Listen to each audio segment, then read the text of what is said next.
A gilded disguise conceals a chilling clue tonight. Welcome to Sayers and Secrets. I am your host, Tomas Quiroga. Share where you're listening from. Every thought counts. Your insight fuels our investigation. Let's proceed. You don't expect the day to shift gears before your second cup of coffee, especially in a house where routine is canon law and Nero Wolfe is pope, cardinal, and sacristan rolled into one.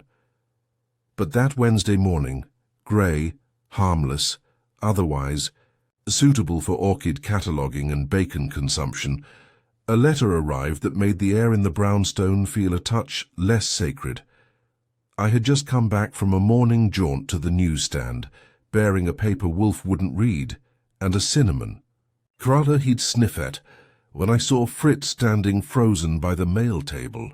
He's a man who's weathered menu critiques from hell and the occasional visit from Inspector Kramer. But that morning, he looked like he'd just spotted a rat in the kitchen. "Something wrong with the toast, Fritz?" I asked. He didn't answer, just tilted his head toward a square envelope on the silver tray, sealed with a thick blob of black wax bearing the imprint of what looked like a jester's mask. Whoever sent it clearly had a flair for melodrama, and the kind of money that buys personalized wax seals. I picked it up. No return address, just our own printed with eerie precision. The flap had been sealed so tightly I nearly fetched a chisel. "Mr. Wolfe will want to see that," Fritz said quietly, as if the envelope could overhear him. "I'm sure he will," I replied and headed toward the office. Wolfe was in his chair, of course. Yellow pajamas under a grey silk robe, his bulk arranged like it had grown out of the upholstery. The windows were open just enough for his orchids to get their daily breath of filtered air. His eyes were closed, but that was never a guarantee. He wasn't listening. "This came in today's mail," I said, laying the envelope beside the Montenegrin paperweight he never used. He didn't move.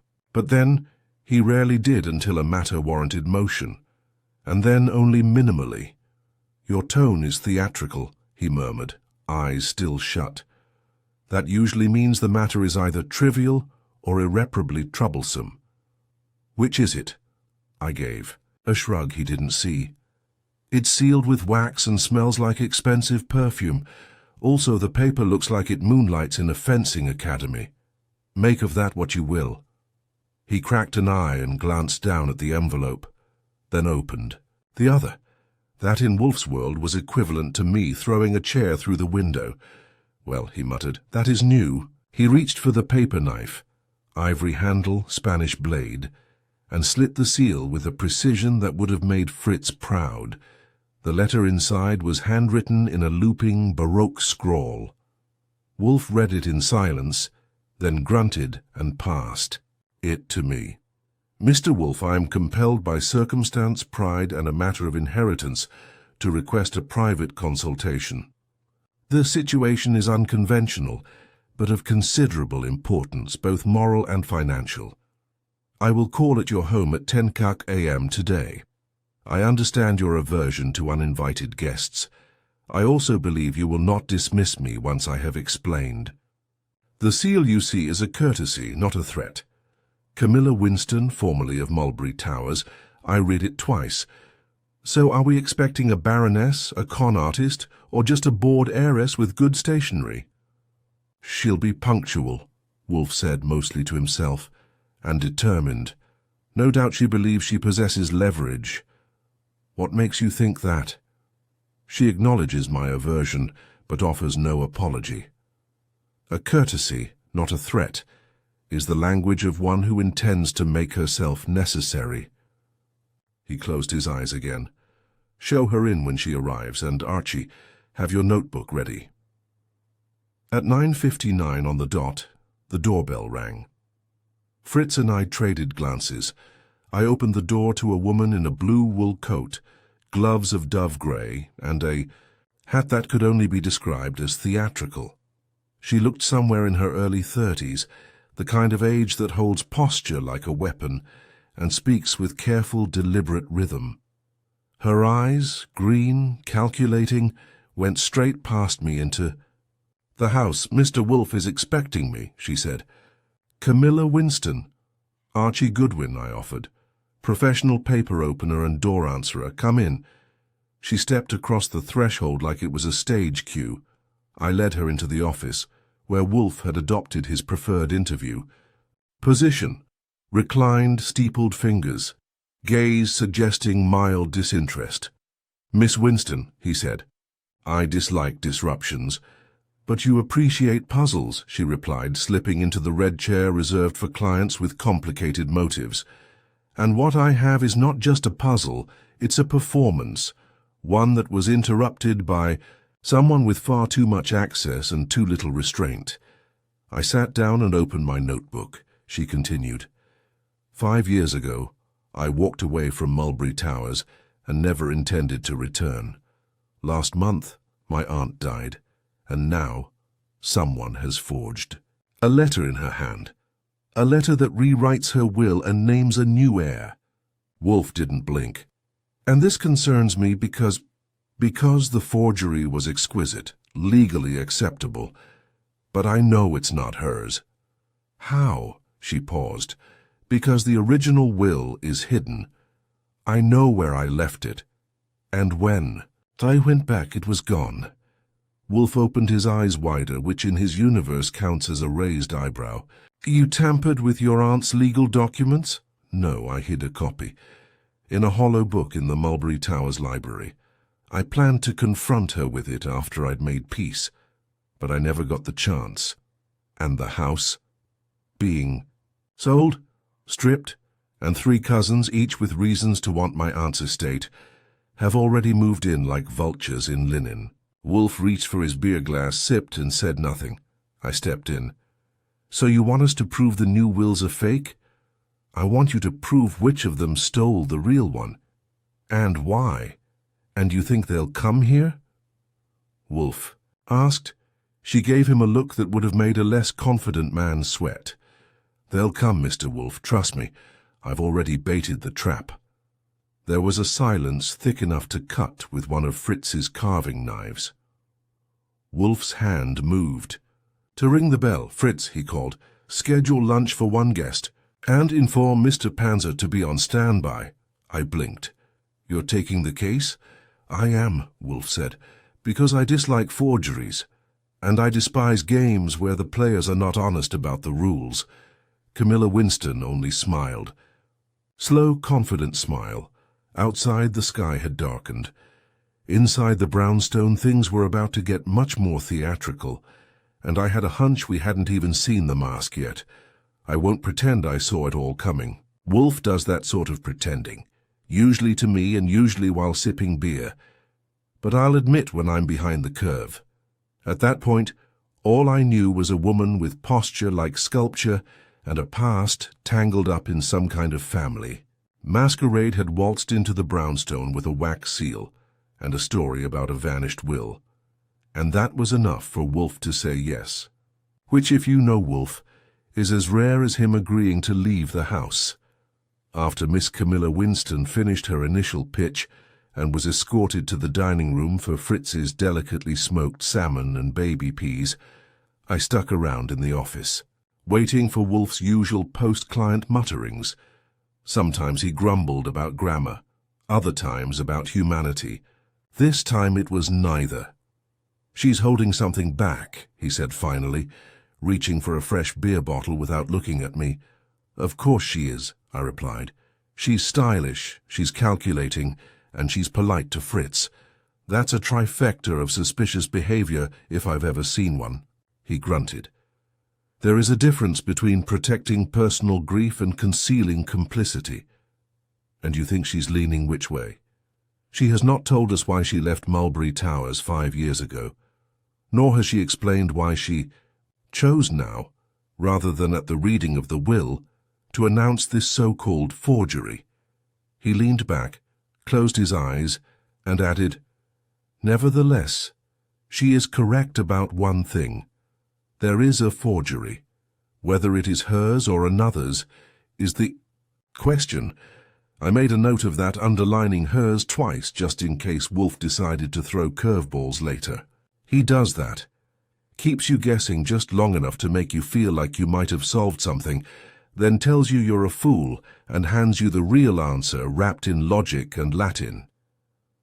By the time Miss Winston had returned to the office and buttoned up her coat with deliberate elegance, Wolfe had already summoned Saul Panzer. "I want you to go to Mulberry Towers," he instructed Saul when he arrived 30 minutes later, notebook in hand and face carved from the same granite he was born with. "So you will observe, do not interfere unless necessary. I want names, tensions, habits, and potential points of friction. I want a complete social map." "Understood," Saul said, already making mental notes faster than I could write them. "Camilla."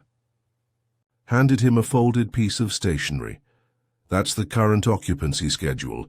They're dividing the estate. 3 cousins, 1 fiancé, quotation marks, very much intended, a former nurse who stayed on for the sale, and a groundskeeper, named Phelps, who knows where all the bones are buried, possibly literally." Saul didn't smile, didn't blink, just took the paper and left without comment. That left me and Camilla with Wolfe in the office, which is always a bit like being locked in a library with a live bear and pretending you're not impressed or terrified. "Miss Winston," Wolfe said, folding his hands, "please sit. Mr. Goodwin will have questions. You will answer them." She raised a single eyebrow, but obeyed. It's hard to disobey Wolfe when he sounds like he's narrating scripture. "Sure," I said, flipping to a fresh page. "Let's start light. Who knew about your copy of the original will?" "No one. Not even your aunt?" "I was planning to confront her with it, but we never reconciled. I thought it better to hold it until I had a reason to prove bad faith." "Which you now believe you have," she nodded. "Someone forged a new will after her death and inserted it into her personal files." "And the original copy you hid?" I prompted. "Gone from the library. I placed it in a hollowed-out copy of Macbeth. Second shelf, far left, behind the drama section. I went back the morning after the funeral to retrieve it. The book was there, but empty." "Neat removal?" "Yes." "No sign of damage." "They knew what they were doing," Wolfe exhaled through his nose. "That for him is emotional investment." "And the suspects?" I asked. 3 cousins. Byron Winston, investment broker with all the charm of a wet napkin. Lisette Darnley, claims to be an art critic but has never written a word I could find. And Thomas Leeming, the baby of the lot. 27, fancies himself a tech entrepreneur, which means he wears tight suits and speaks in euphemisms. And the fiancé? Daniel Shaw. He started as a spiritual advisor and ended up engaged. My aunt had a soft spot for dramatics. She thought he was romantic. I thought he was opportunistic. Wolfe said nothing, which meant he was listening. Anyone else with access to that library? She hesitated. Myrna, the nurse. She stayed on for sentimental reasons, or at least that's what she says. And Phelps. He's the groundskeeper. Old as sin. Loyal to the house, not to anyone in it. I wrote it all down, noting who sounded clever and who sounded theatrical. Theatrical types are useful. They tend to overplay their parts.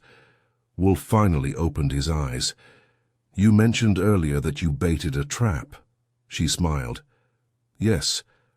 I told Byron I had a piece of paper that could reverse the will. I didn't. Say it was the original, but I let him believe it might be." "And his reaction?" "He asked me to dinner." Wolfe grunted again. "Then we must accelerate the timeline. Archie, tomorrow you will go to Mulberry Towers, observe, interview, collect subtle disturbances." "Subtle disturbances?" I asked. "Something is always out of place. An object, a glance, a hesitation. This forgery was not done out of impulse. It required planning, opportunity, and emotional insulation." I looked at Camilla. "Do you think whoever took the will is capable of doing worse?" She didn't answer right away. But when she did, her voice had dropped to something soft and bitter. "I think someone who can erase a dying woman's final wishes can do a great deal worse. That landed like a stone on a plate. Wolfe didn't speak, neither did I. Camilla stood. "I'll return tomorrow after you've been to the house. You'll want to see it with your own eyes, Mr. Goodwin." I escorted her out and watched as she stepped into a cab and disappeared into the late afternoon fog. Back inside, Wolfe was already reaching for his beer. "We are dealing with vanity, concealment, and performance," he said without looking at me. "Three qualities that combined produce either art or criminality." I closed my notebook. "Tomorrow," I said, "I'll find out which." And if I had known what Mulberry Towers was really hiding, I might have asked Fritz for a stronger drink. "If you've never been to Mulberry Towers, let me save you the trouble and a train ticket. Imagine if a 19th century novelist and a taxidermist co-designed a mansion, then left it to be managed by someone with a taste for velvet, gloom, and mismatched upholstery. The place isn't technically a castle, but it makes a valiant effort to impersonate one. Stained glass windows, turrets, hallways that curve for no apparent reason, except to remind you that you're not in Kansas anymore." I arrived just after 10 in the morning, having taken the early train up from the city, and rented a modest car that handled the gravel drive like it was dodging landmines. The house sat at the crest of a knoll, surrounded by overgrown hedges that might have once been a formal garden, but had since gone feral. The kind of place that might have been grand 50 years ago, and now looked like it was daring someone to say otherwise. A butler, yes, a real one in pinstripes and all, opened the front door before I knocked. Either he had excellent hearing, or someone inside had been watching the driveway. I gave him my card. "Archie Goodwin, representing Mr. Nero Wolfe." The butler didn't blink. He accepted the card like it had been expected, nodded, and motioned for me to enter. "You'll find the family in the solarium." I thanked him and stepped inside. The air smelled like dust, roses, and just a whisper of conflict. The entrance hall was 2 stories high, with a chandelier shaped like a shipwreck, and a Persian rug so threadbare you could see the floorboards in spots. I made a mental note of everything: the scuffs on the wall, the dull brass of the doorknobs, the faint sound of a piano playing something slow and minor from another room. If the house was a stage, someone had definitely started the overture. The solarium was bright in that washed-out way old houses manage when light slips through grime-streaked glass. Sunlight spilled over wicker chairs, palms in pots, and a low-glass table with a tray of untouched tea. Around it sat 3 people who looked like they'd been told to wait and weren't thrilled about it. The first was a man in his early 40s, thin as a fence post, and dressed like a yacht salesman. Cream trousers, navy blazer, and a pink shirt that didn't quite pull off sophistication. He had the look of someone who spent more time cultivating his tan than his conscience. That would be Byron Winston. Next to him was a woman I presumed was Lisette Darnley. Mid-30s, sharp chin, sharp nails, and sharper cheekbones. She wore a silk scarf knotted around her neck and held her teacup like it contained secrets instead of Earl Grey. Her smile when she noticed me didn't travel past her mouth. And finally, Thomas Leeming, the youngest of the trio.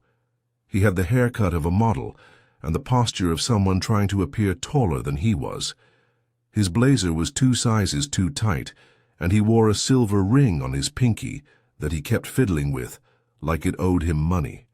"Mr. Goodwin," Byron said before I introduced myself, "representing the, shall we say, famously immovable Mr. Wolfe." "That's right," I said, pulling up a chair without invitation. "And you must be Byron. Camilla said you were the charming one." Lisette let out a quiet laugh behind her. Cup Byron gave me a look that said he'd noted the jab and would be filing it under revenge later. He cleared his throat and gestured toward the others. "You know our names, I presume?" "I do," I said, "but you never really know someone until you've seen how they react to an inheritance dispute." Thomas smirked. "Then you'll be in for a treat. We're all models of decorum. Sure you are. Now I understand you're all staying here while the estate is sorted. Yes, Lisette said, setting her cup down with a click. Temporarily. It was Aunt Helena's wish that we be present for the cataloguing of the house's contents, sentimental value and all that. I raised an eyebrow. You mean the auction? Thomas shrugged. Same thing, different vocabulary. And who's running the show? Daniel, Byron said. Aunt Helena's. What was he, Lisette? Her final infatuation, she said coolly. And executor of the will. That must be awkward, I said, considering the will has changed. Thomas's pinky ring clinked against the wicker. Changed? Camilla seems to think so. Camilla thinks a lot of things, Byron said, mostly that she deserves what Aunt Helena never promised her. She said the original will was forged. Lisette's eyes narrowed just a touch. Did she? She also said someone removed a certain hollowed-out copy of Macbeth from the library. Byron leaned forward, elbows on his knees. Are you here to ask questions or to make accusations, Mr. Goodwin? Just questions. Accusations are from Wolfe's department. I'm more of a collector. And what exactly are you collecting? Lisette asked. Inconsistencies, alibis, reactions. That got a silence, the kind that spreads like a stain. Before, anyone could craft a diplomatic reply. A voice drifted in from the hallway. Forgive me, I thought we were having a civilized conversation. I turned and got my first look at Daniel Shaw. He was tall, rail-thin, and wore a charcoal suit that somehow looked both expensive and slightly theatrical. His hair was slicked back, his hands folded in front of him, like he was about to deliver a eulogy or sell you salvation. There was something oily in the way he moved, a practiced smoothness that made me instinctively check my wallet. You must be Mr. Goodwin, he said, approaching with a politician's smile. I'm Daniel Shaw, executor, griever, professional. Disappointment to Camilla Winston. You forgot your fiancée, I said. He smiled wider. It didn't seem relevant. He offered a handshake. I took it.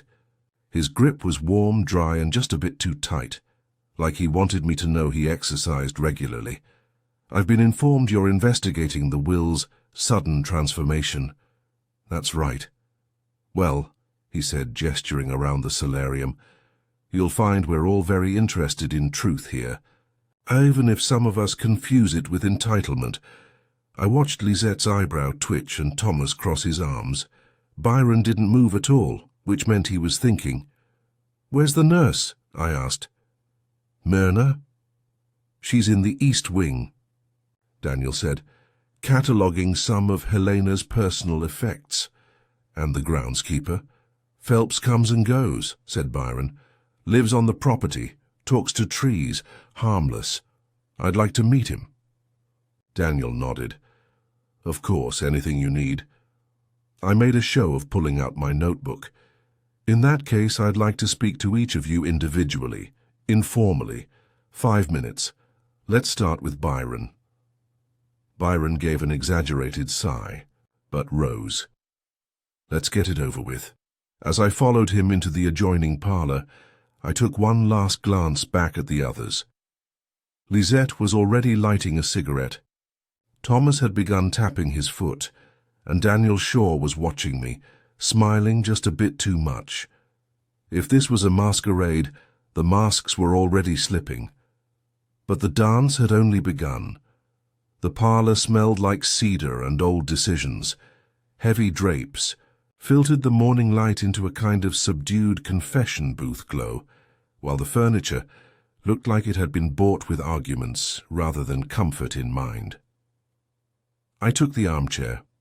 Byron Winston leaned against the fireplace, pretending to examine a cracked porcelain urn on the mantel. From the angle of his stance and the tilt of his chin, it was clear he thought he was about to handle me like a half-interested stockbroker handles a bored client. All right, Byron, I said, opening my notebook. Let's pretend I'm not here to interrogate you.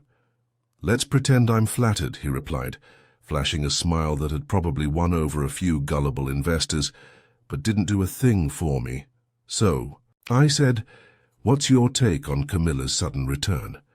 She's always had a flair for timing and drama. When she left the house years ago, she made it clear she wanted nothing more to do with us, or with Aunt Helena." "Why?" His lips thinned. Family friction. The usual blend of resentment, pride, and misunderstood birthdays. She always felt Helena owed her more than affection, and when Helena cut her off financially, Camilla made herself scarce. And now she's back because she smells money or redemption or both. Is there a reason she'd think the new will is a fake? Byron gave me a look that was almost amused. If it doesn't name her, it must be a fake. That's Camilla logic. Always was. You don't think the will was tampered with? No. Daniel filed it. It's notarized, witnessed, and everything was done by the book. Do you trust Daniel? He smiled at that, but not the nice kind. Daniel trusts Daniel. That's as far as it goes. Were you aware of Camilla hiding a copy of the original will in the library? He laughed. I barely knew we still had a library. I watched his eyes. He meant that last part to be sarcastic, but something passed behind them, something he didn't quite mean to give away. You didn't go in there recently? Say in the last month? I've barely unpacked. Right, I gave him a second to offer anything else. He didn't. All right, send in Lisette. He left with a shrug. Lisette arrived a moment later, the smoke from her cigarette trailing. Behind like she was trying to create her own weather system. She sat across from me and crossed her legs like it was a deliberate move in a chess game. Are we still pretending this is informal? She asked. We can drop the pretense if you like. Good. Then let's get to the part where you ask what I think of Camilla. Go on.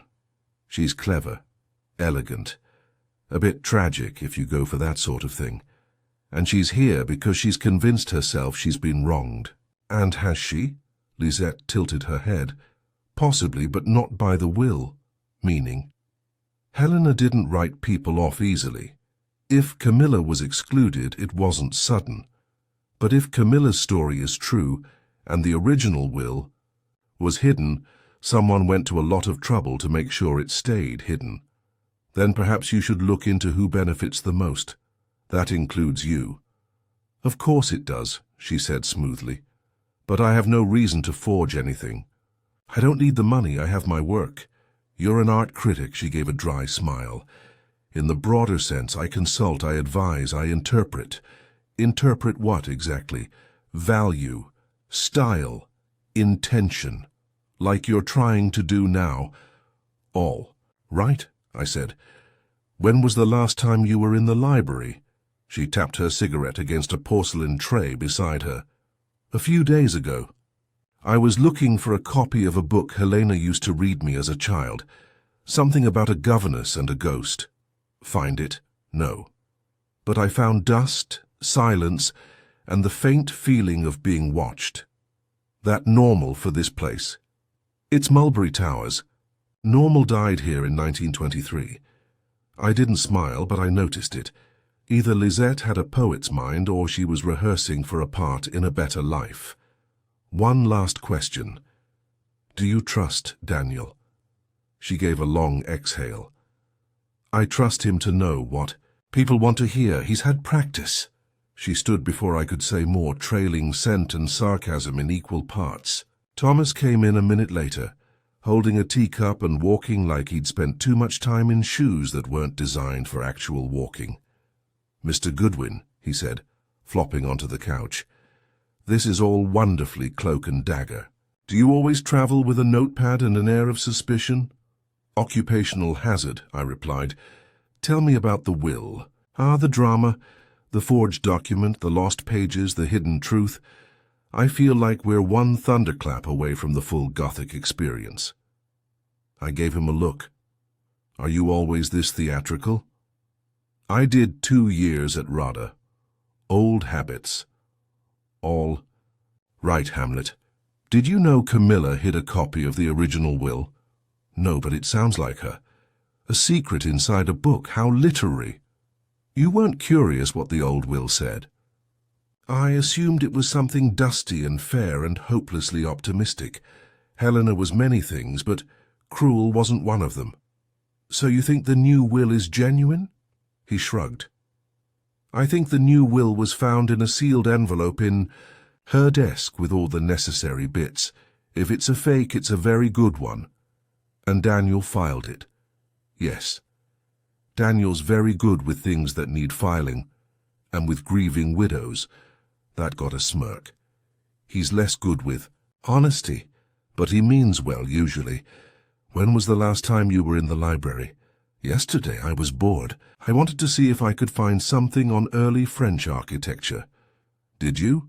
No, but I found a dead spider and a leather-bound copy of Don Quixote with a hollowed-out middle. I sat up straighter. Did you take it?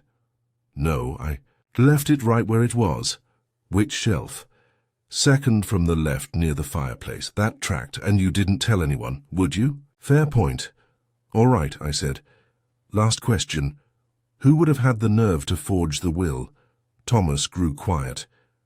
Byron would, if he thought it meant control. Lisette might, if she thought it was revenge.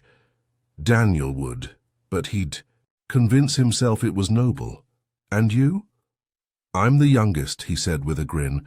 I just get blamed when things go missing. Thanks for the honesty. As he left, I closed my notebook. 3 interviews.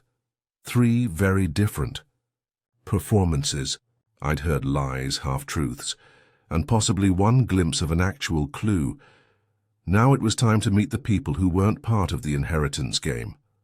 The nurse, the groundskeeper, the ones who saw everything but never made it into the spotlight. Sometimes, that's where the real show begins. It was a house full of voices, not loud ones. There was too much silk and stone for shouting, but subtle voices that hung in corners and echoed through keyholes. Everyone here was playing polite, but the strain was showing.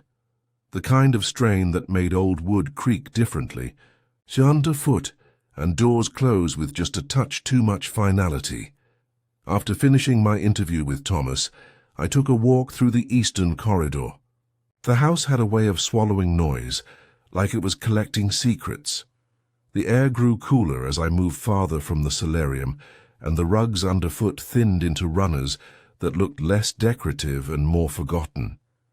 Myrna was in the sewing room, a name that hadn't meant anything to me until I followed the smell of lavender oil and found her there, folding linen napkins into triangles like they were military operations. She didn't look up when I stepped in. I suppose you're the investigator, she said, voice steady and quiet. I suppose I am. Archie Goodwin. She gave a small nod and kept folding. I watched her for a moment, mid-50s maybe, with salt and pepper hair pulled into a no-nonsense bun and a pair of small spectacles perched low on her nose. Her face was lined but not tired. It was the kind of face that had seen a lot and wasn't impressed by most of it. I was Helena's. Nurse, she said. But you know that already. I do. What I don't know is what kind of nurse, live-in, medical? I was everything. She didn't want strangers, so I became the familiar one. Pill counter, reader, companion, sometimes referee. Referee, she folded one last napkin with a little more pressure than necessary. There were arguments. Helena had opinions. So did the people who orbited her. Did Camilla argue with her? She argued best in silence. It was never about shouting, just long stares and quiet exits. Did Helena ever mention changing her will? Myrna turned and faced me fully. Her eyes were sharp and still. No. She was proud of the document. She signed 6 years ago. She had it copied and sealed. She kept the original in a locked drawer and one copy in the library for reference. The library? In a hollowed book. Yes. She found the idea romantic. That made me pause. Wait, I said. Helena herself put a copy of her will in a hollow book? Yes. Macbeth. She said it amused her. hiding her fate in a tragedy. So Camilla didn't hide it there, Helena did. I imagine Camilla discovered it after they reconciled, or tried to, but by then it was gone. I blinked. When was it removed? Myrna hesitated, then walked over to a drawer and retrieved a small black notebook. She kept this, notes, not a diary, not quite, but she wrote down observations. The last time she mentioned checking the book was 2 weeks before her death, and after. No mention of it. But a few days before the funeral she seemed agitated. She asked about keys. Which keys? Myrna looked up. Her writing desk. The lock was old. She always kept one key in her drawer and gave the spare to Daniel, just in case. And Daniel had access? He was the executor. He liked that word, said it gave him authority. I scribbled all that down, pausing for a moment before asking the next question. Do you believe the new will was forged? Myrna didn't. Answer immediately. She folded her arms, looked out the narrow window at a grey patch of sky, then back at me. I believe Helena didn't change her mind about who mattered. She did many things, but she wasn't careless. I nodded. When did you last see the will? She gave a tight shake of her head. I never read it, but I saw the envelope on her desk 2 days before she died. Cream paper, red ribbon, the same one she'd had for years. And after she died? Gone. I closed the notebook. Thank you, Myrna. That's been very helpful. If someone took it, she said as I turned to leave. They did. It while the house was quiet, and they knew where to look. That last line followed me down the corridor like a whisper. Outside, I found the groundskeeper without much trouble. Phelps was exactly where I figured he'd be, near the back wall of the garden, where the ivy grew thick and the stones leaned inward like they were conspiring. He was raking leaves in slow, deliberate movements, his back bent but steady. Mister Phelps? He turned slowly, a weathered man with skin the color of tree bark and eyes the color of patience.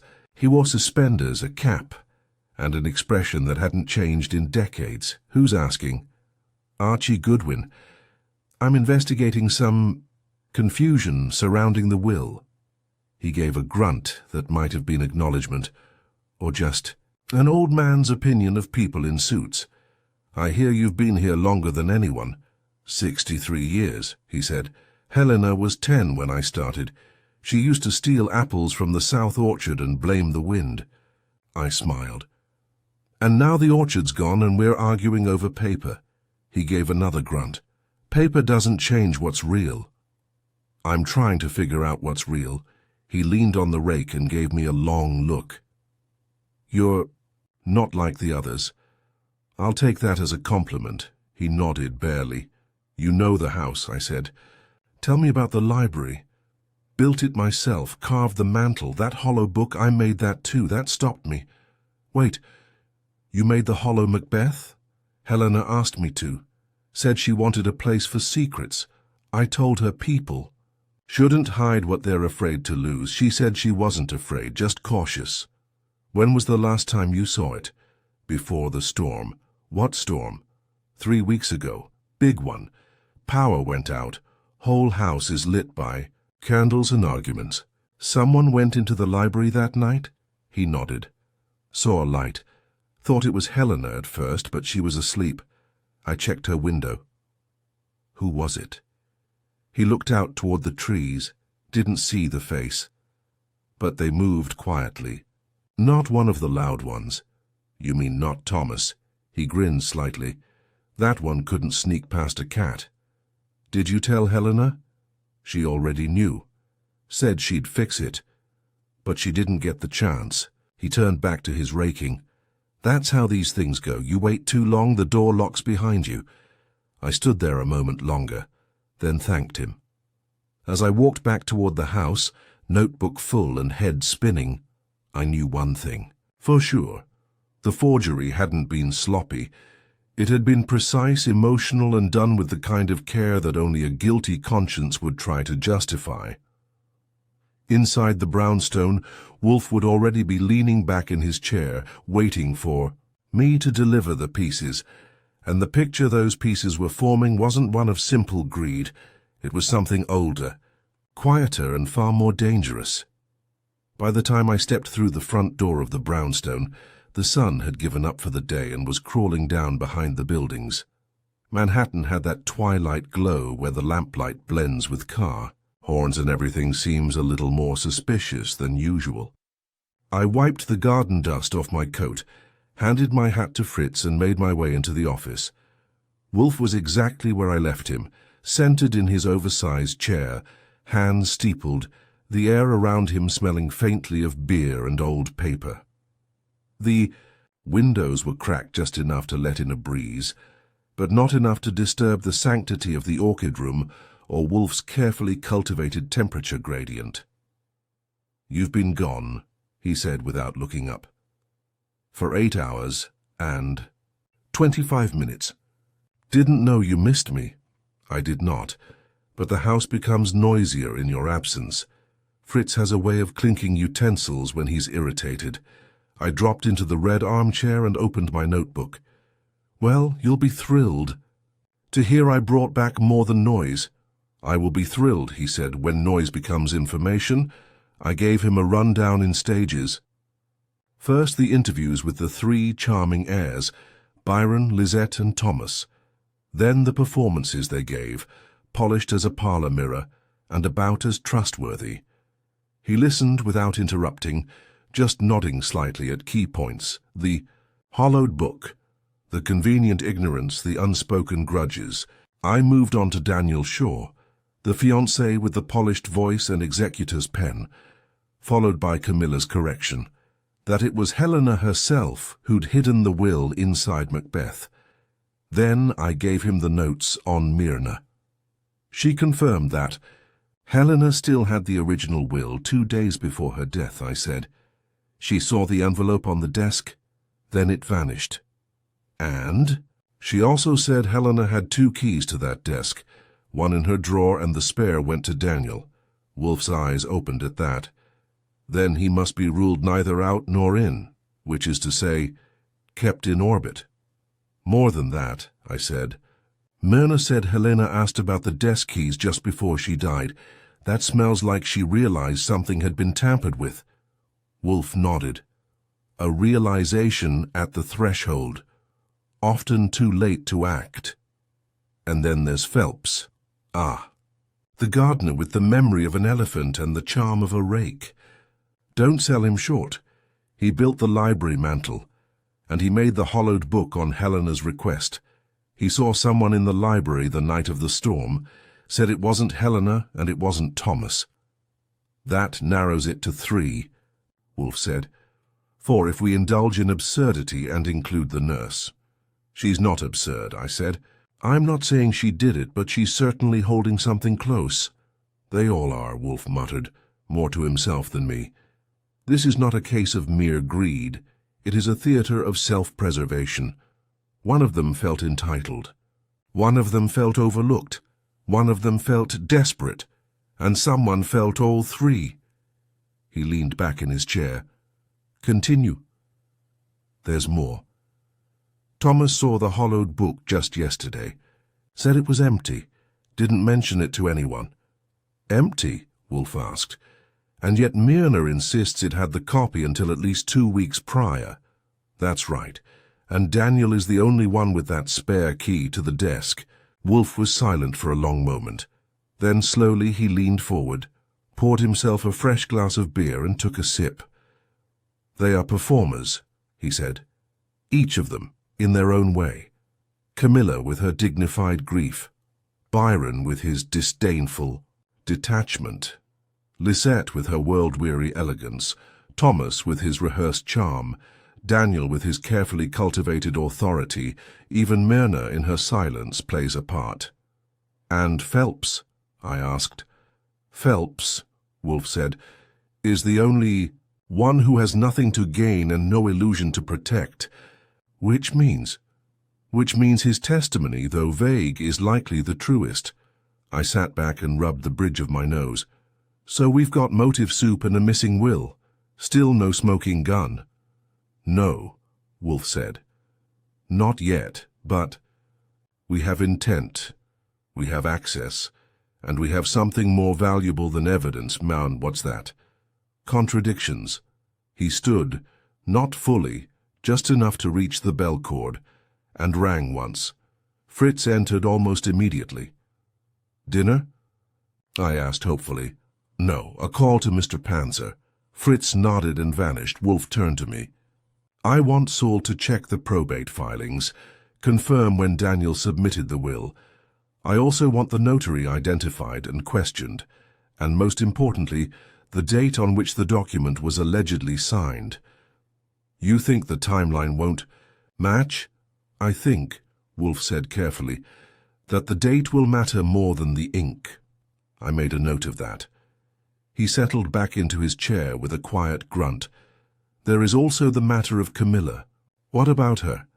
She was vague when she first arrived, but her clarity increased the moment we showed engagement. That suggests something. Like what? Like preparation. She came with a story that waited to be believed, and she offered it piece by piece, as if rationing truth to preserve its value. How you think she forged the forgery? I think, Wolfe said, that Camilla's truth is not complete, but that does not mean it is false. Only that it has been polished. I stood and stretched. So, what next? Wait for Saul's report. Tomorrow morning you will call Miss Winston and request her presence. We must gauge her reaction to new facts. Which ones? The ones she hasn't heard yet.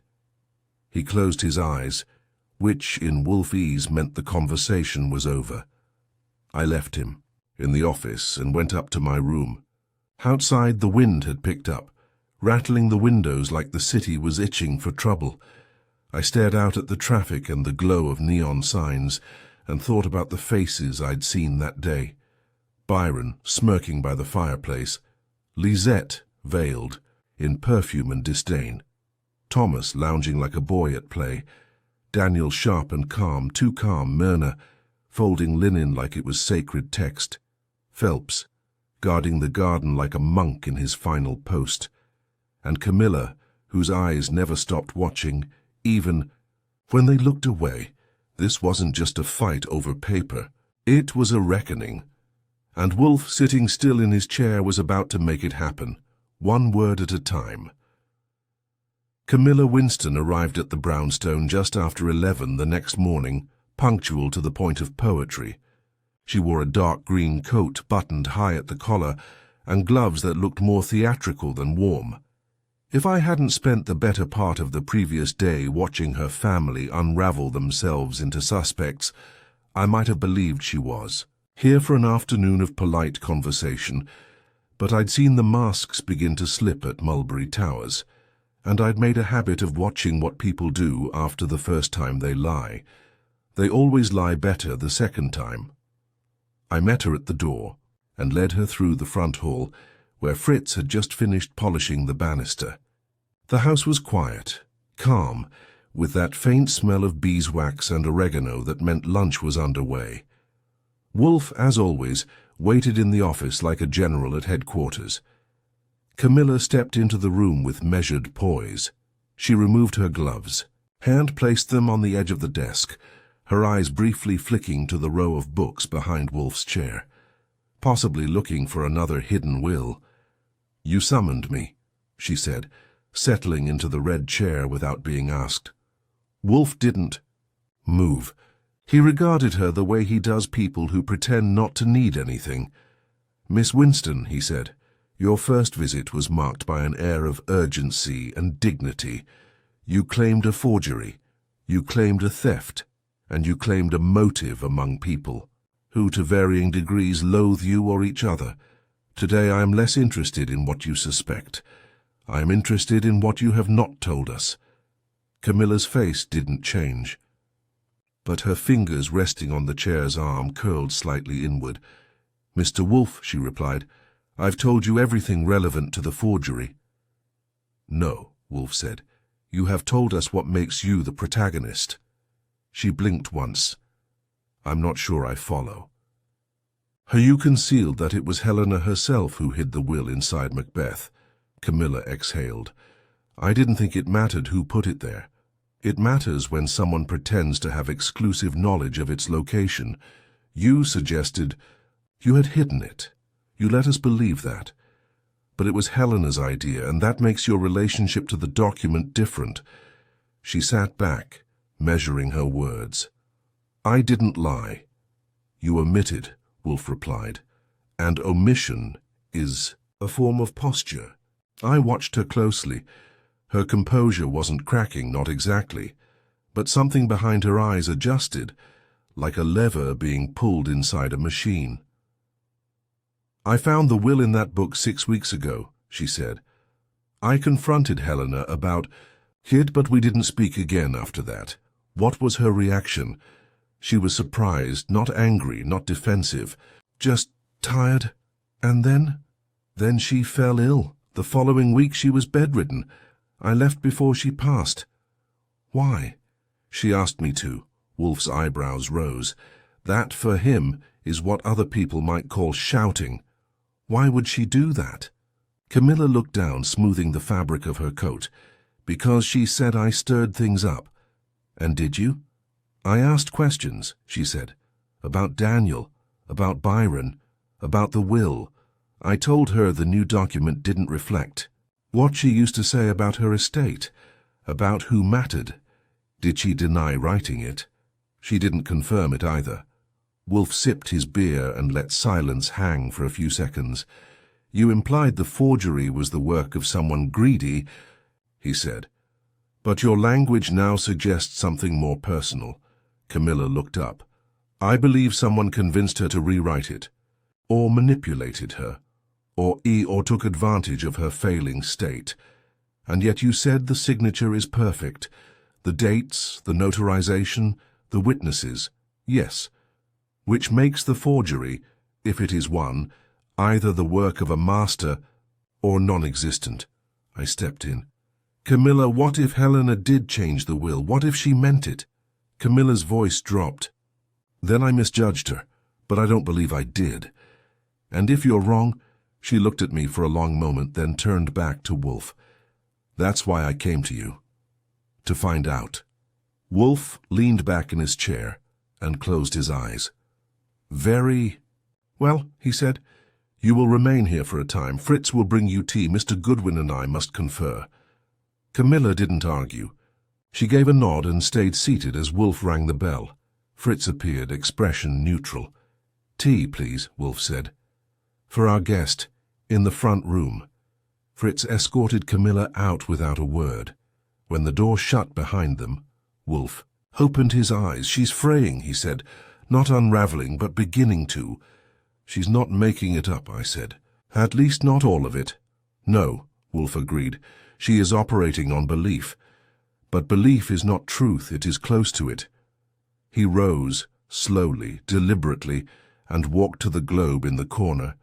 He spun it once, then stopped it with a finger. Saul's report, I prompted. Want me to summarize? Wolfe nodded. Daniel filed the new will 4 days after Helena's death. It was witnessed by an art appraiser and a notary from White Plains. Both confirmed the document had been signed in person 2 weeks prior. That places it before Camilla's final visit, Wolfe said. Exactly. And the notary. Check out. No history of irregularities. But get this. He notarized 3 documents that day, all submitted by Daniel. One was the will. One was a medical authorization form for Helena, and the third was a property reassignment document for an apartment in Manhattan. Who received the apartment? Lisette, Wolfe grunted. 3 documents, all tied to beneficiaries.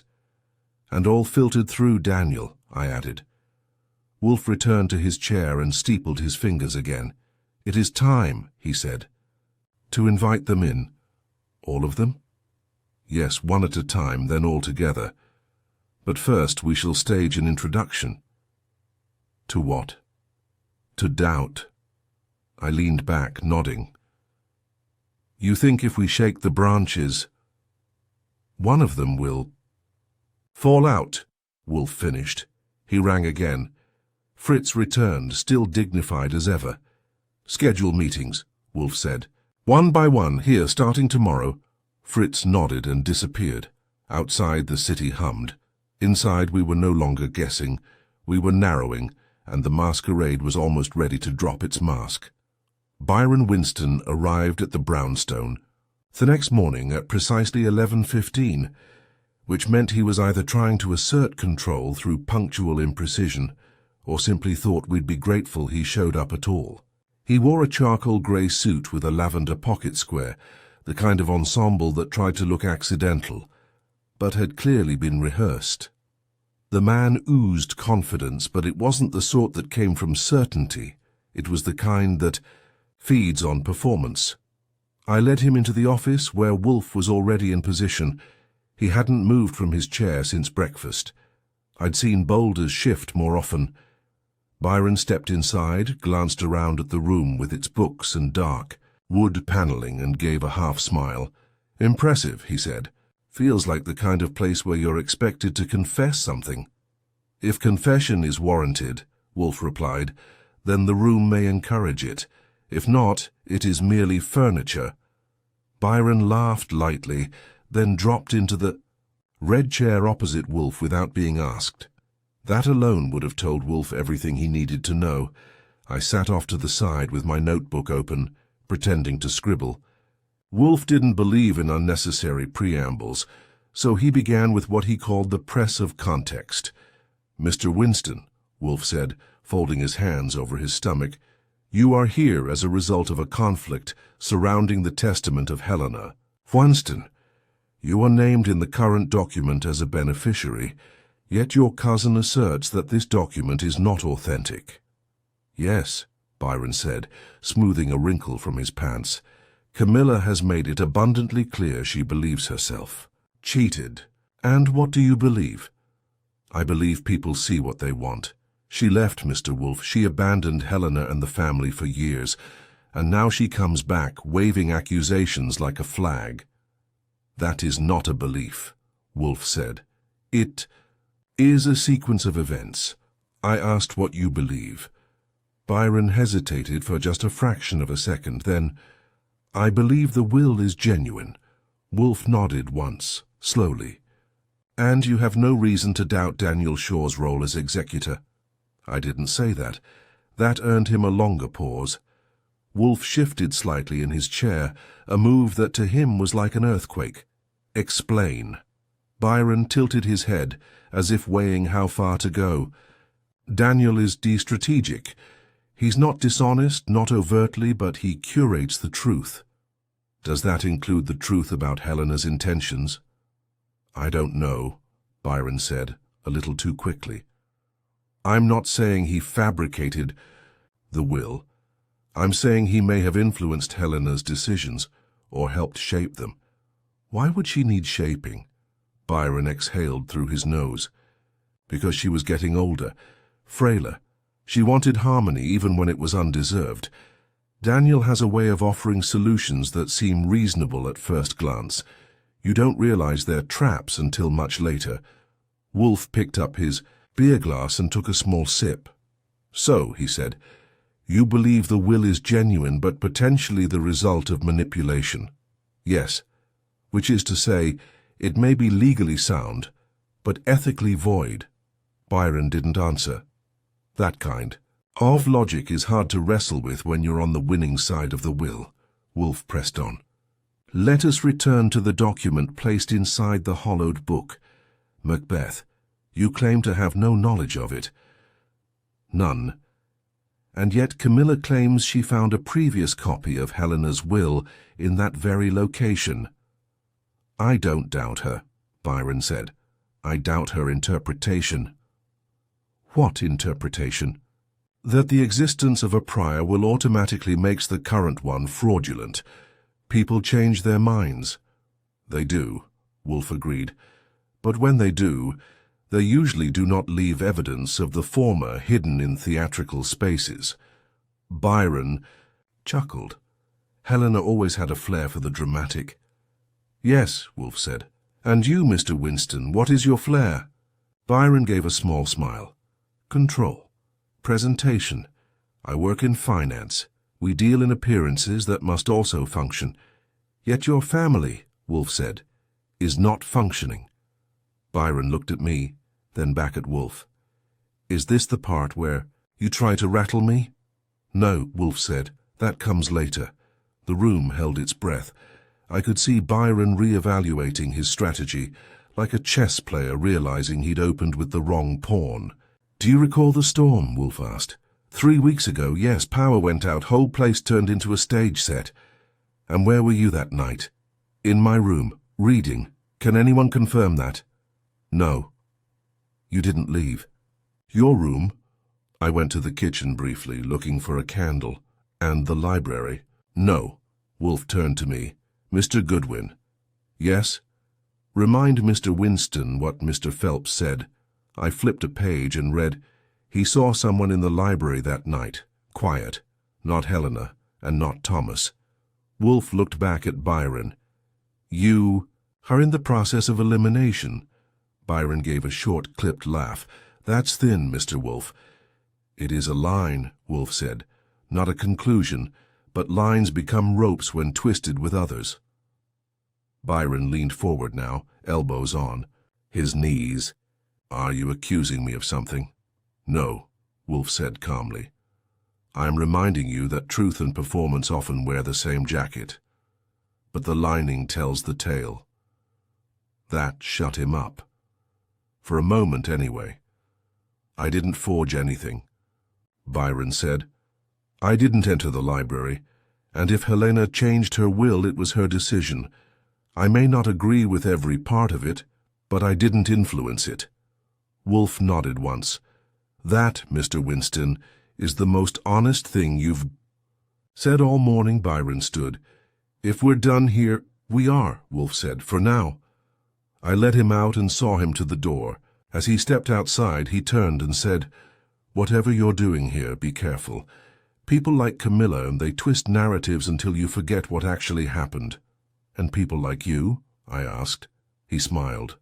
We just try to survive. Them? Back in the office, Wolfe had closed his eyes. Well? I asked.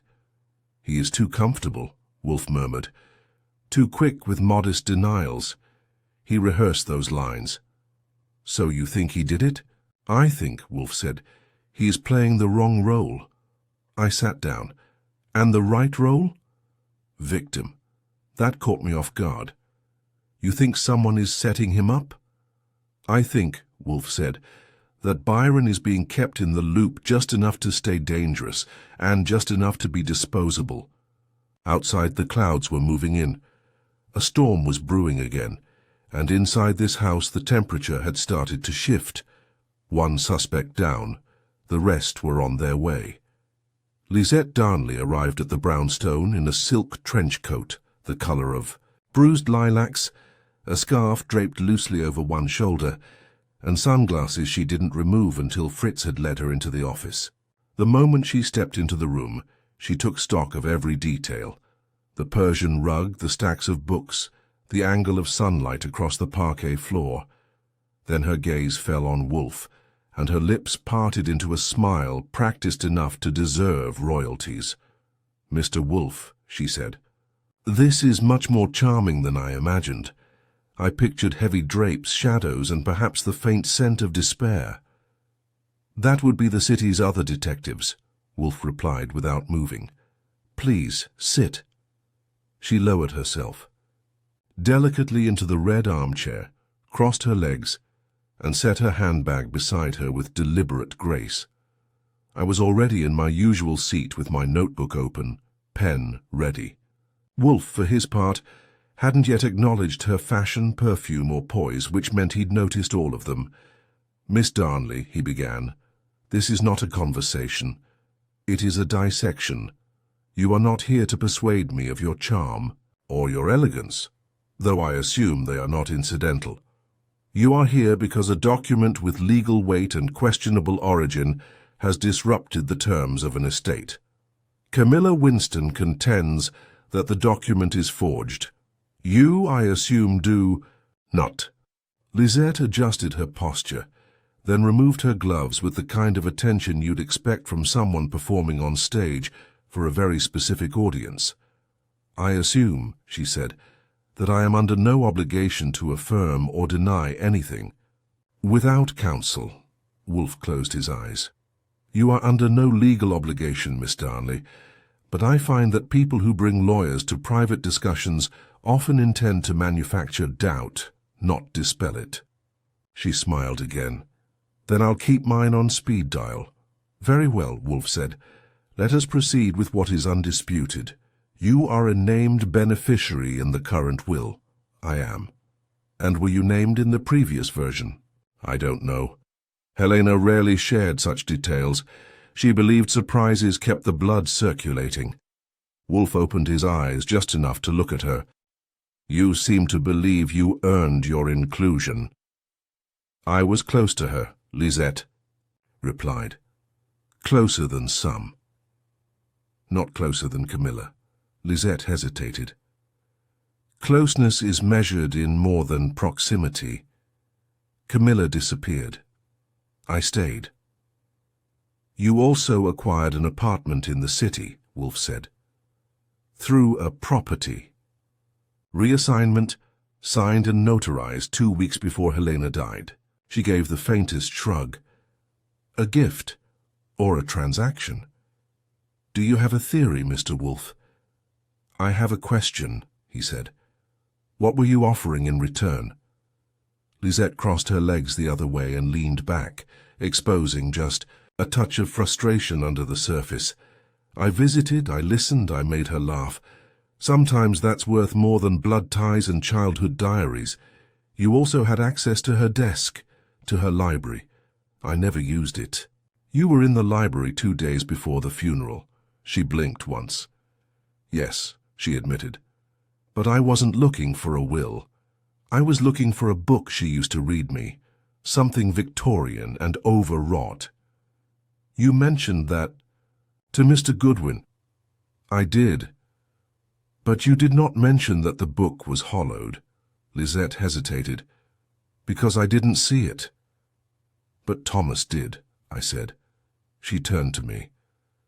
Then perhaps Thomas found what he was looking for. Wolfe cut in. The Macbeth volume was placed there by Helena herself. According to both Camilla and Myrna, it held a copy of the original will, signed, sealed, dated 6 years ago. And now it's empty, I added. Someone took it. Lisette smoothed her skirt. And you think I'm that someone? I think, Wolfe said, that you are a woman who believes she deserves what she's received. That makes you dangerous, because people who believe they deserve something will excuse anything required to obtain it. She gave a soft laugh. You sound like Helena. She used to say morality was just vanity with better grammar. Wolfe almost smiled. Almost. Let's talk about Daniel, I said, steering the conversation. Do you trust him? Lisette glanced toward the window. Trust is a strong word. I understand him. That's not the same. No, she agreed, but it's safer. You received the apartment through paperwork he arranged. Yes. And you never questioned it? I questioned everything, but I rarely voiced it. Helena hated being second-guessed. So did Daniel. Wolfe leaned forward just enough to create weight in the room. Did you ever see Camilla with the original will? No, Lisette said, but I saw her in the library, twice. She always left looking, more determined than when she entered. Did she confide in you? She's not a confider. Camilla stores her pain like fine silver, quietly and in sets. That's poetic, Wolfe said. But not useful. Lisette frowned. Then what is? Wolfe opened his eyes fully. The truth, even if it undermines you.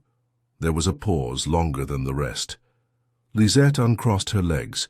She folded her gloves carefully, precisely, and set them in her lap. Helena said something to me last week, she said quietly. Something I haven't shared yet. Wolfe said nothing. She told me she regretted giving Daniel power of attorney, that she was thinking of changing things but didn't know if she had time. When was this? 3 days before she died. And you didn't act on it? She asked me not to. She said, let it be. If they betray me, it'll be theirs to carry. Wolfe let the silence settle before speaking. That is either a devastating truth or a well-placed fiction. I know, Lisette replied. Wolfe turned to me. Archie. Yes? Record this. In full. I nodded. Lisette stood. I assume that's all? For now, Wolfe said. But Miss Darnley, do not mistake elegance for armor. Truth slices through both. She didn't reply. She only turned, retrieved her coat, and left without another word. The door shut behind her. Wolfe stared into the space she'd left behind. She's afraid, he said. Of being caught? No. Of being irrelevant. I closed the notebook. 2. Down, I said, and the lines are blurring. Wolfe leaned back again. Yes, he murmured, and the next guest will try to smudge them further. We both knew who that would be. Daniel Shaw, executor, fiancé, curator of appearances, and perhaps the only one who knew exactly how the forgery had been done. Daniel Shaw entered the brownstone with the air of a man invited to lecture rather than be questioned. He wore a navy suit so well-tailored it looked like it might protest wrinkles on principle, and his shoes gleamed as though someone had buffed them with intent. The moment I opened the door for him, he offered me a smile that didn't make it to his eyes, and, I knew we were in for a performance, Mr. Goodwin, he said warmly, stepping inside. You run a tight ship. I half expected a lie detector and a fingerprint kit. We like things old-fashioned, I said. We use words. Dangerous things, he replied. Fritz took his coat and offered tea. Daniel declined, but with gratitude so polished it could have been gift-wrapped. I led him to the office, where Wolfe waited in his chair, unreadable as ever. Daniel took one look around the room, then strolled toward the red chair like a man stepping onto a stage. Mr. Wolfe, he said, settling in, crossing one leg over the other. I'm pleased to finally meet you. Helena spoke of you. Mostly, he in vague admiration, with the occasional barb. I accept both, Wolfe replied. Miss Winston admired many things before dying. Daniel gave a somber nod. She was complicated. That's not a crime. No, Wolfe said. But forgery, there's that one landed like a tuning fork. Daniel's gaze lingered on Wolfe a half-second too long before he answered. Of course, he said, and I assume you're implying that's why I'm here. I do not imply, Wolfe replied. I interrogate. You, Mr. Shaw, are executors of Helena Winston's estate. You arranged the filing of the latest will. You provided the notary. You arranged for 2 other documents to be filed on the same day, one of which transferred property to Miss Lisette Darnley. All true. You do not deny the influence you had over Helena in her final days. Influence is not coercion. No, but it is proximity plus suggestion. Daniel's mouth twitched. She trusted me, that is all. And yet, she told Lisette, shortly before her death, that she regretted giving you power of attorney. Daniel's eyes narrowed slightly. Did she? She did, Wolfe said. Was she mistaken? I wouldn't dare speak ill of her memory. That is not an answer. Daniel leaned forward slightly. If Helena expressed regret, then perhaps she felt it. People often fear they've trusted too much when death approaches, but she never revoked my authority, and the will she signed was valid, witnessed, and processed according to law. Did you suggest the changes? No. You facilitated them. I did. Why? She asked. Wolfe took a slow breath. Helena was frail in her final weeks. Her handwriting, however, was pristine. Her signature identical to previous documents. The ink was even. The flow is uninterrupted. Helena took pride in her signature. Yes, Wolfe said, and you took pride in making it seem ordinary. Daniel didn't flinch. You're suggesting I forged her signature? I am suggesting you were in a position to facilitate it if you chose to. Then find proof, Daniel said. Because there isn't any. Wolfe stared at him in silence for a long moment. I stayed quiet. Wolfe was working through something and the air had shifted. You could feel the current turn. Tell me, Wolfe said finally, about the day the will was signed. Daniel smiled slightly. It was an afternoon. Rainy. She was in her sitting room. The notary and witness arrived around 2 o'clock. She signed all 3 documents, her new will, the property reassignment, and a revised medical directive. She was alert, composed, and clear. After they left, we had tea.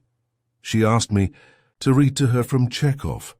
Why Chekhov? I asked. She liked melancholy, Wolfe grunted.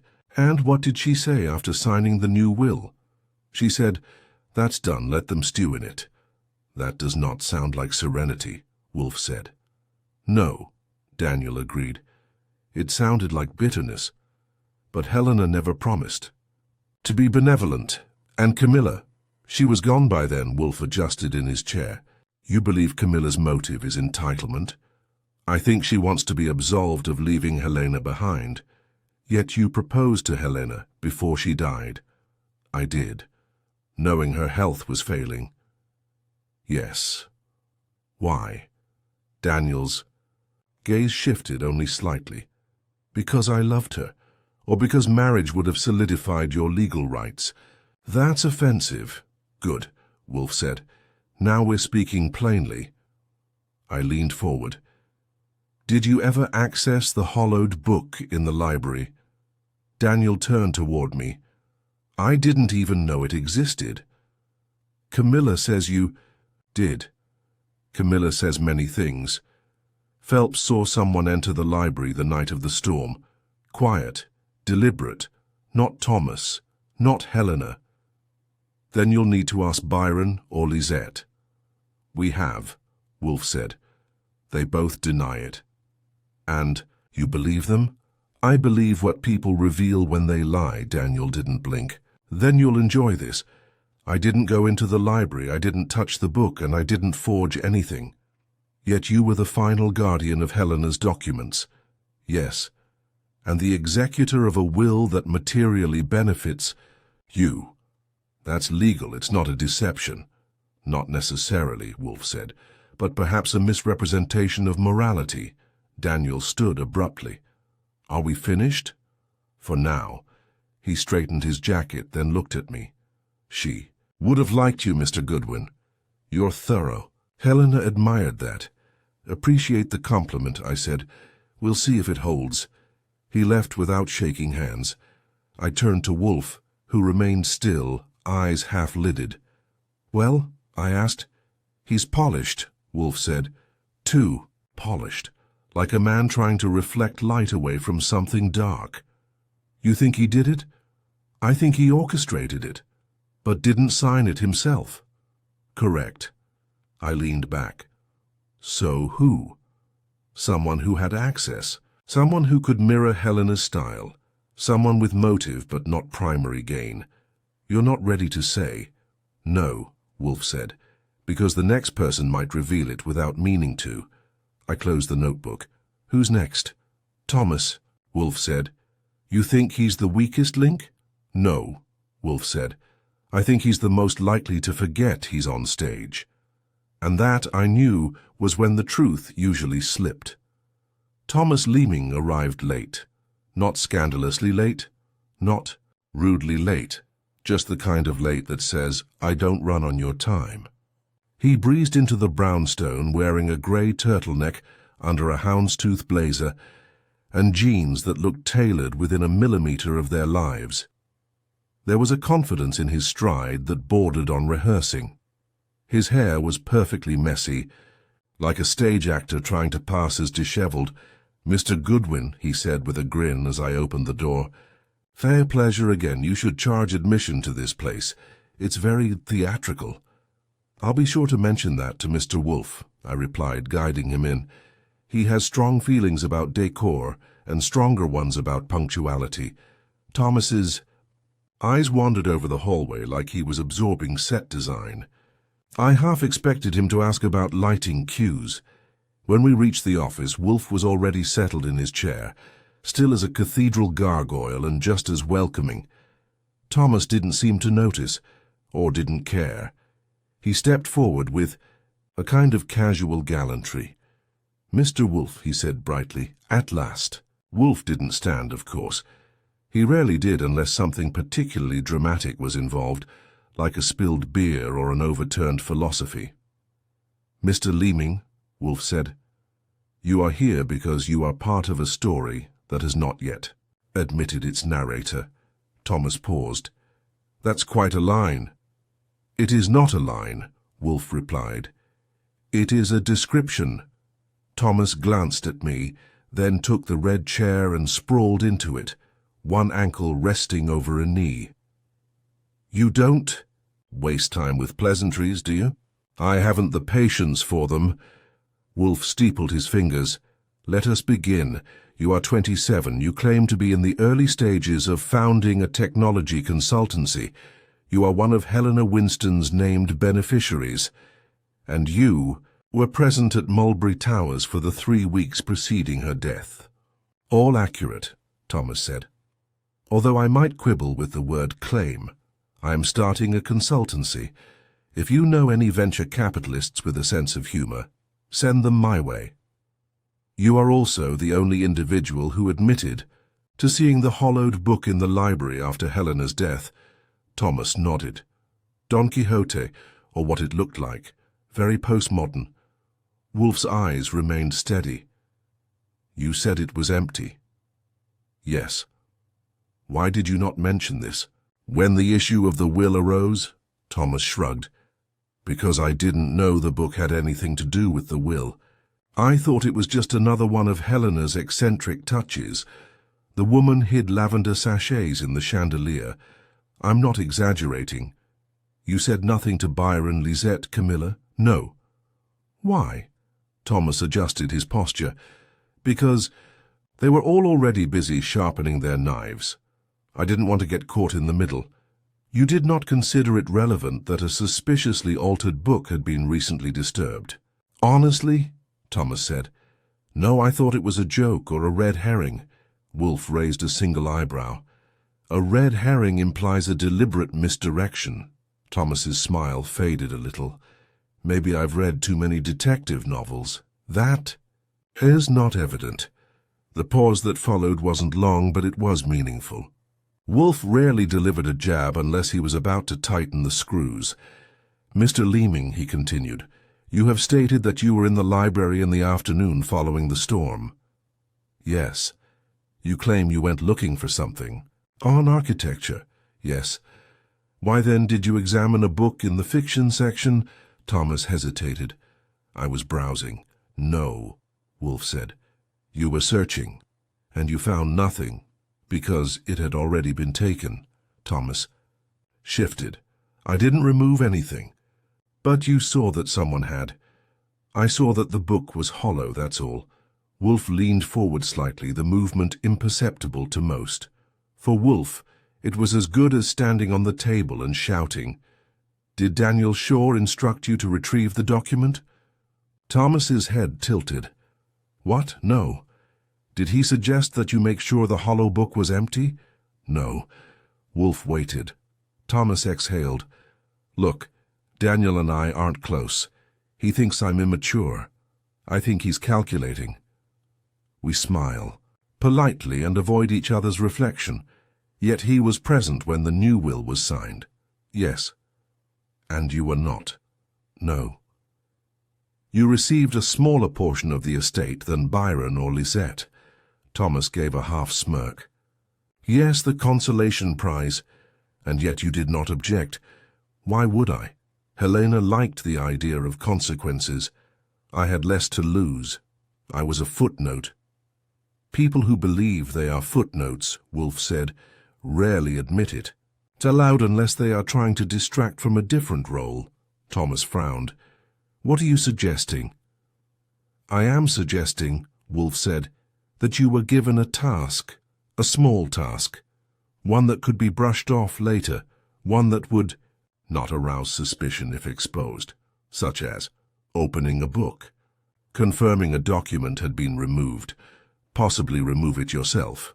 Thomas looked at me. Is he always like this?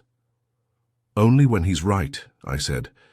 Thomas let out a slow breath and leaned forward, elbows on knees now. All right, he said. I'll tell you something I didn't mention before. Wolfe said nothing. That was always the best encouragement. The night of the storm, Thomas said, I saw Daniel come out of Helena's sitting room after midnight. He didn't. No, I was awake. I was coming back from the kitchen, couldn't sleep. He looked different, not nervous, focused. Focused, Wolfe repeated, like someone who'd just made a decision and didn't want to undo it. You told no one? I didn't know what it meant, and I still don't. You knew he had access to the desk. Yes. And yet you did not connect the dots? I thought maybe he was moving paperwork around. He was always fussing over files. Or securing them, Wolfe said. Thomas stood and walked a few paces toward the bookshelf, then turned. Are you saying he forged the will? No, Wolfe said calmly. I am saying someone forged it under his direction. And you think it was me? I think, Wolfe replied, that you were the insurance policy. If the forgery failed, you would be the mistake he could sacrifice. Thomas stared at Wolfe. He wouldn't do that. You just said you didn't trust him. Thomas opened his mouth, then closed it. His face changed just slightly. The way someone looks when the game they thought they were playing turns out to have different rules. He used me, he muttered. I believe he used several people, Wolfe said. You were simply the most malleable. Thomas sat back down, suddenly smaller than when he entered. If I tell you something, you already are, Wolfe said. Outside the light had shifted. The sun was lowering, and the brownstone was filled with that long hush that precedes a conclusion. We're close, I said. Yes, Wolfe murmured. Now we collect the players. And just like that, the masquerade was preparing to lift its final mask. The gathering was set for 6 o'clock sharp. Wolfe's office was prepared with its usual restrained formality. Lamps turned low, windows shut to the city's hum, and Fritz's polished silver tray of mineral water and chilled sherry placed near the door. It wasn't for comfort. Wolfe didn't offer comfort. He offered resolution, and only once the facts were sharpened to a point. One by one they arrived. Byron Winston was first, tight-lipped, his navy overcoat folded neatly over one arm. He didn't greet anyone, just walked in and stood by the bookshelf, arms crossed, eyes scanning like a man reviewing a financial portfolio. Lisette followed 5 minutes later. She wore gloves and a faint, impenetrable perfume. She took the red chair without asking, and crossed her legs slowly, watching the others with the lazy vigilance of a cat. Then came Daniel Shaw, immaculate as ever. Calm as ever. He nodded to Wolfe like a polite adversary and claimed the nearest corner seat, where shadows half covered his face. He folded his hands and waited. Thomas Leeming drifted in last, shoulders stiff. He didn't smile, didn't joke. For once the young actor had dropped the script. He took the farthest chair from Daniel, and when their eyes briefly met, Thomas blinked first. Camilla was already seated when they entered. She'd arrived 15 minutes early and hadn't spoken a word since. She sat closest to Wolfe's desk, her posture composed, but her fingers, curled loosely in her lap, tapped a silent rhythm. I stood to the side, notebook ready, though I wouldn't be writing much. This was Wolfe's show now. He didn't call these assemblies lightly. When he gathered the suspects, it was because he'd made the leap from hypothesis to conclusion and was now ready to escort the truth to center stage. Wolfe didn't stand. He didn't need to. He simply looked at the room and began. "You are here," he said, "because a crime has been committed. Not one of blood or brute violence, but a quieter kind of theft. A forgery. A document created in deliberate deceit and passed into the channels of law and legacy." No one spoke. "The will currently in probate," Wolfe continued, "is not Helena Winstan's true final testament. It is a forgery." Lisette uncrossed her legs. Daniel's jaw tightened. Byron folded his arms more tightly. Thomas said nothing. Camilla's tapping stopped. "I will spare you theatrics," Wolfe went on. "You all had access, you all had a motive. Helena was wealthy, eccentric, and most crucially vulnerable. In her final weeks, she feared betrayal. And she was right." He paused, letting the weight of his words land. "Let us begin with the hollow book in the library. It once contained a copy of Helena's earlier will, signed and sealed. Camilla found it weeks before her aunt's death, but when she returned for it after the funeral, it was gone." Wolfe turned slightly toward Byron.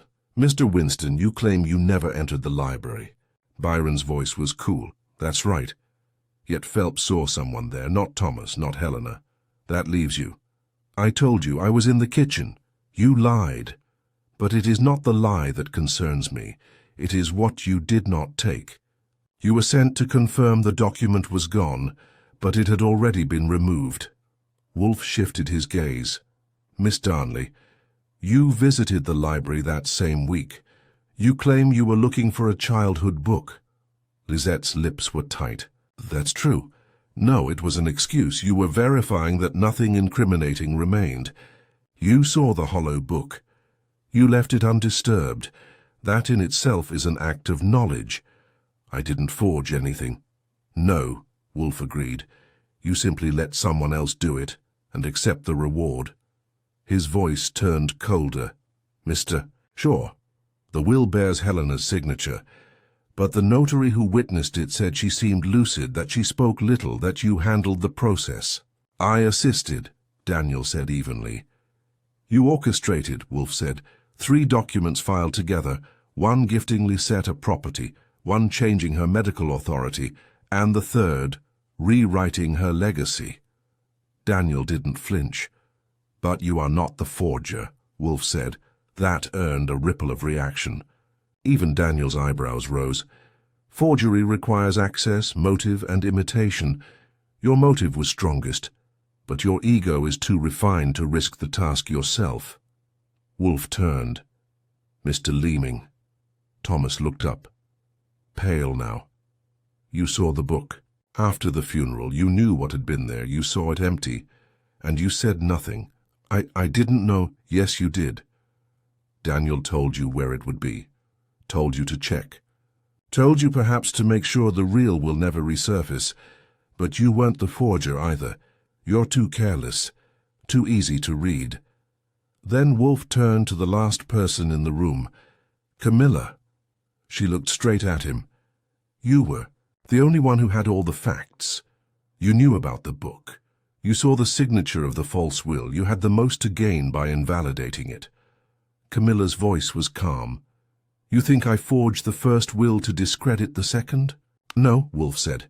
"You didn't forge anything, but you hid what you knew, because what you really feared was that Helena had changed her mind." Camilla blinked. Wolfe went on. "She didn't." Now he leaned forward.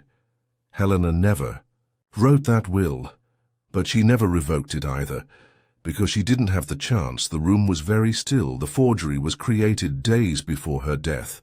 But the forger was someone who could mimic her handwriting, knew where the desk key was kept, and had an interest in being invisible."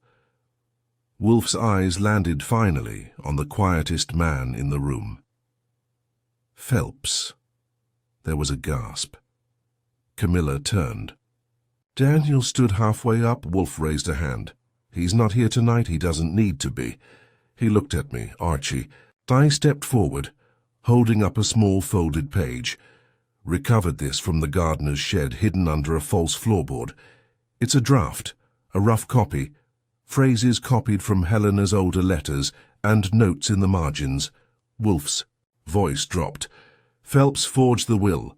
Silence broke like a snapped twig. No, Daniel said. That doesn't make sense. It does, Wolfe said. Helena trusted him.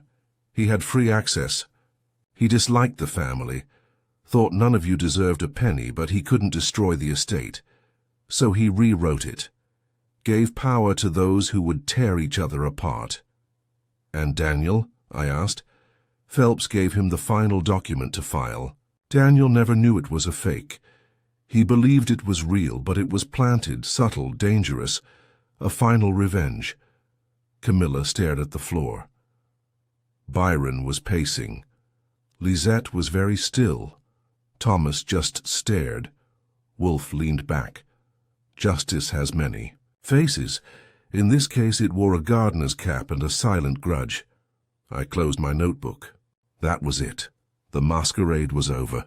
The masks had fallen, and Wolfe, as always, never left his chair.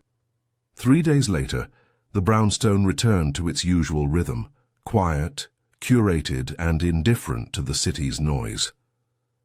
The case of Helena Winston's forged will had concluded in the only way Wolfe ever allowed. With every piece accounted for, every player identified, and every deception laid bare like bones in a museum drawer. Fritz served lunch exactly at 1:00. It was roasted duck with black cherry glaze and a risotto that smelled like it had been stirred by angels. Wolfe didn't comment on the meal, which in his world meant it was exquisite. I had just finished a second helping when he pushed back from the table with the faintest of sighs and headed for the office. I followed, coffee in hand, notebook in pocket, waiting for what I knew was coming. The final conversation.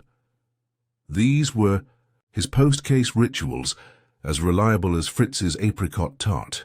He would settle into his chair, fingers steepled or folded depending on mood, and declare what the world had done wrong and what he had done to correct it. He wouldn't gloat, not openly, but beneath the layers of logic and language you could hear a kind of satisfaction humming low like a cello string. I took my place across from him and waited. He spoke without a preamble. Forgers, Wolfe said, are not liars. They are interpreters.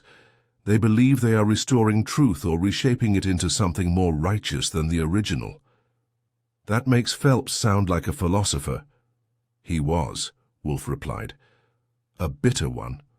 For decades he watched the Winston family parade its pettiness and privilege while he tended their garden. He saw their arguments, their betrayals. Helena was the one person he believed had integrity, and when he feared her legacy would be diluted by opportunists, he acted. But he didn't just remove the old will, I said. He created a new one, filed it through Daniel, watched the family accept it. That's not just intervention. That's manipulation. Yes, Wolfe said. And it worked. Camilla nearly accepted her own absence from her aunt's intentions. Daniel believed he had Helena's blessing. Lisette and Byron fell into silence because their reward suited them, and Thomas, that poor fool, became the errand boy for a quiet vengeance. I took a sip of coffee. So what happens now? Wolfe gestured slightly. The new will be thrown out. The probate court will reinstate the older document. Camilla will receive what Helena originally promised. Byron and Lisette will receive less, but not nothing. Thomas will inherit his usual confusion. And Daniel? Wolfe exhaled softly. Daniel will retreat. Disgraced, perhaps, but not charged. His sin was convenience, not forgery. He'll never know how close he came to being blamed. He will, Wolfe said. I told him. blinked. You did? Wolfe nodded. He needed to understand the cost of surrendering control to appearances. That lingered in the air for a moment. You think Phelps planned it all that way? That he knew who would crumble, who would thrive? No, Wolfe said, but he knew enough, and that was dangerous. He turned his gaze toward the window, where the winter light had begun to stretch across the sill. Camilla came to us not for justice, he continued, but for reassurance. She believed something was wrong but feared it was right, that her aunt had cast her aside. The forgery, in a strange way, restored her faith. I leaned back in my chair. Funny how the truth was buried in a book of tragedy. Wolfe allowed himself a faint smile. Macbeth, a tale of ambition, power seized improperly, and ruin concealed beneath ceremony. A fitting tomb. There was a pause. Then he added, You. Did well, Archie? Don't sound so surprised. I'm not. Merely disinclined to repeat myself. That was Wolfe's way of saying, thank you, which meant the world was indeed returning to normal. I stood and stretched. So we're officially done with Mulberry Towers? He nodded. Unless they decide to adapt the events into a play, in which case, avoid the opening night. I always do, I said. Too many critics. I stepped toward the hallway, then paused.